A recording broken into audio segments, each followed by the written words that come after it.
começando aqui mais uma aula. Pegou a Pro na cozinha? Faz parte da nossa aula. Hoje a nossa aula vai ser aqui. A gente começou a falar da água e a gente vai continuar falando dela. Se vocês escutarem um piozinho, é uma calopsita, gente. Vai fazer parte da decoração da aula. Um cachorro que de vez em quando late no quintal. Faz parte. A gente vai continuando assim mesmo, tá? Faz parte da nossa quarentena, essas aulas assim. Mas a gente vai levando. Então, a gente tá falando da água, né?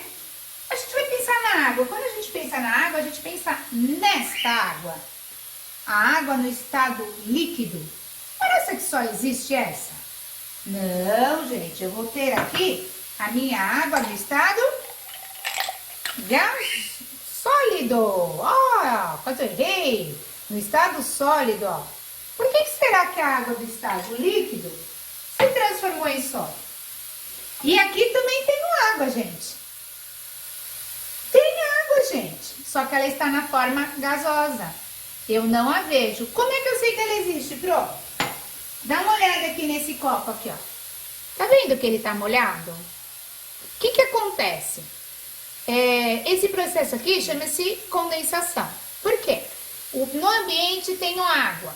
Aí a água perde calor, ela vai passar. Então a água que está em volta, a água gasosa que está em volta do copo, ela vai perder calor, aí ela vai passar do estado gasoso, a parede do copo tá fria, e aí ela passa para o estado líquido novamente. Então, quando o papai falar, a minha cerveja está estupidamente gelada, tá até suando, você já vai corrigir ele. Papai, a cerveja não soa. O que acontece é que o vapor do ambiente bate no objeto que está gelado, passa do estado gasoso para o estado líquido.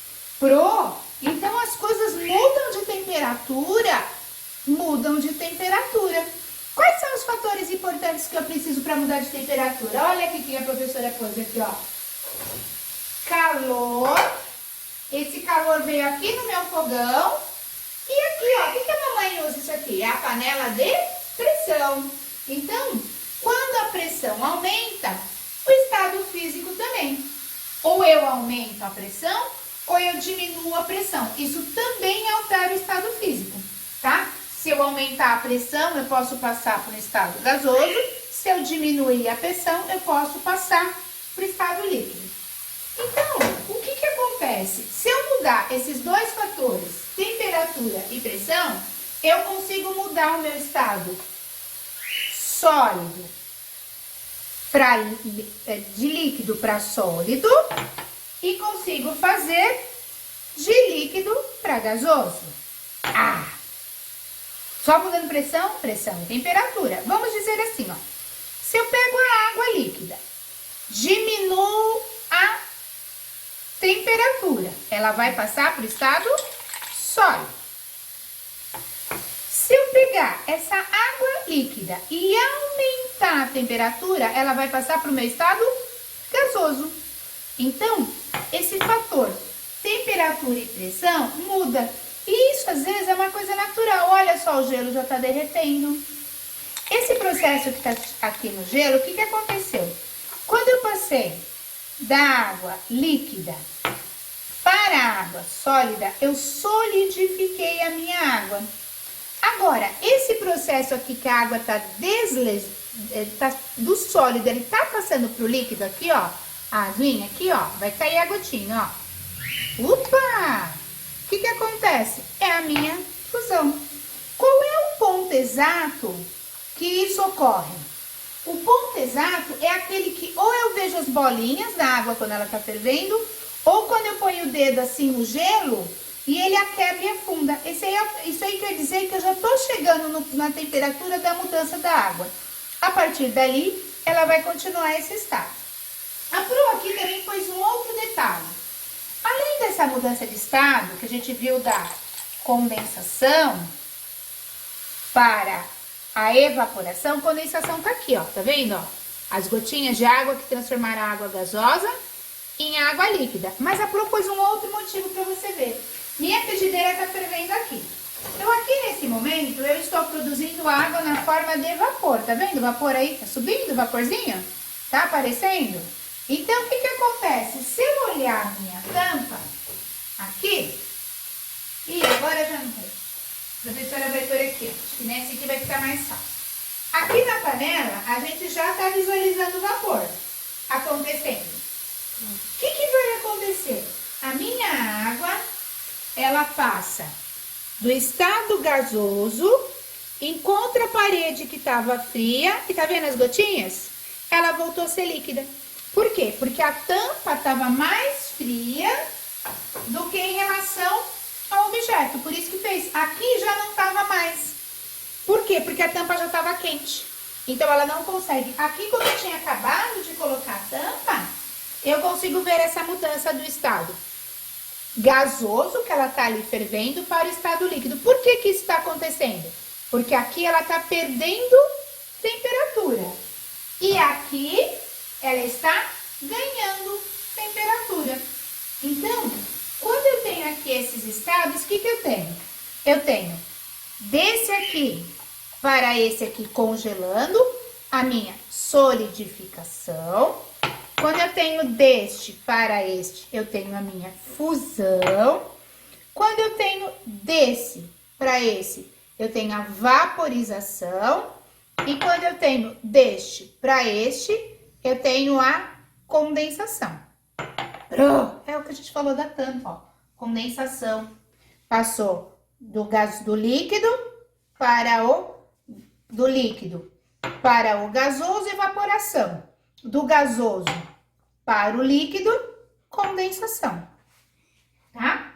Deu pra entender a aula? Vamos voltar lá e ver esqueminha já? Continuando, pessoal, lembra que lá embaixo a gente fez a experiência? Então, pra gente entender, o que é o meu estado sólido? É como se eu pegasse a molécula de água e visse assim, ó, tudo arrumadinho. Esse aqui é o nosso estado sólido. Então, ele vai ficar como cubo de gelo, de uma forma só. O nosso estado líquido, as moléculas, elas já são mais separadas uma da outra e ela consegue se encaixar no ambiente, no meu estado líquido. No meu estado gasoso, as moléculas ficam todas bagunçadas. Aí ela fica perdida na natureza, batendo para lá e para cá. Então, a gente continuou falando lá embaixo. Então, o que a gente estava estudando? A água. A água, H2O. Nós estamos lá no livro de ciências, que não falei, desculpa, página 70 e 71 do livro, tá? São essas duas aulas que é a introdução aí dos estados físicos da água. Então, a nossa água H2O, né? H é de hidrogênio e O é de oxigênio. Se eu olhar ela no microscópio, sabe como eu vou enxergar a água, gente? Olha que bonitinho. Lembra para vocês o Mickey? Pois é, o Walt Disney, quando ele se baseou no desenho do Mickey, ele viu um desenho de um esqueminha da molécula de água e ele falou assim, uma ideia interessante para mim usar no meu como símbolo da minha empresa. E ele usou essa molécula de água, tá? A representação dela. Lembra que a gente falou do estado? Olha como ficou o nosso esqueminha lá da aula de laboratório lá embaixo. Estado sólido, líquido e gasoso. Quando eu tenho do sólido para o líquido, olha a setinha aqui, ó. Lembra o gelinho derretendo? Nossa, fusão. Já quando eu levo a minha água para a geladeira e ela vai congelar, eu tenho a solidificação. O que será que acontece aqui? Aqui, gente, se ele passou do sólido para o líquido, ele teve um aumento na sua temperatura. Agora, quando ele passou do líquido para o sólido, ele teve uma diminuição da sua temperatura. O T é sempre assim, a letra grande T representa a temperatura. Agora aqui, ó, eu tenho do líquido passando para o gasoso. Se ele está no líquido para o gasoso, ele sofreu a vaporização. Houve um aumento da temperatura. E aqui, quando o gasoso passou para o líquido, que eu dei exemplo da tampa, eu mostrei lá a tampa formando as gotinhas d'água. O que ele teve? Uma diminuição da temperatura. Ô, Pro, que legal! Eu não falei para vocês porque ali não existe no nosso dia a dia, mas existem uma única substância que ela vai, poucas substâncias, que ela vai do sólido para o líquido direto, do sólido para o gasoso, sem passar para o líquido direto. E tanto vem do gasoso para o sólido, sem passar para o líquido. Essa é a sublimação. A única coisa que vocês conheciam, a vovó usa lá no armário dela uma bolinha branca chamada naftalina. Já ouviram falar? Uma bolinha branca fedida que a vovó põe na roupa para não dar traça? Então, a naftalina, ela põe a bolinha, daqui a pouco a bolinha some. A bolinha está no estado sólido, ela evapora, deixa aquele vapor todo sem umidificar e passa para o gasoso. Então, aquela bolinha sofre a sublimação. Dentro da vaporização, para a gente fechar esse conteúdo aqui, a minha vaporização acontece de duas formas. Porque eu mostrei a panela e falei da roupa para você. Qual é a diferença da panela para a roupa? Tum, tum, tum, tum, tum, tum, tum. O tempo, professora, o tempo que leva. Por quê? Porque quando eu vou pensar lá na roupa, é lenta. A mamãe põe a roupa para secar no varal e devagarzinho ela vai evaporando a água e a roupa seca. Então, nesse processo lento, a vaporização vai ter uma denominação especial chamada vaporização ou vaporação, tá? Agora, lá na minha panela, eu pus o quê? Eu acendi a boca do fogão. Então, eu dei uma fonte de calor para ela, que é a minha rápida, que eu forneci essa fonte de calor. Então, ela é a ebulição. Aí, eu vou dizer uma para vocês. A mamãe já deixou cair água na chapinha do fogão? E fez um barulho e a água sumiu? Fez... Já ouviram falar desse? Tá dentro de vaporização. Esse, especificamente, chama-se calefação. Por que calefação? Porque é a passagem muito mais rápida. Porque a gota é menor e a quantidade de calor é muito mais alta, tá? Então, a gente encerrou aqui esse conteúdo sobre as fases. A gente vai vir aí de como obter e de como separar os objetos.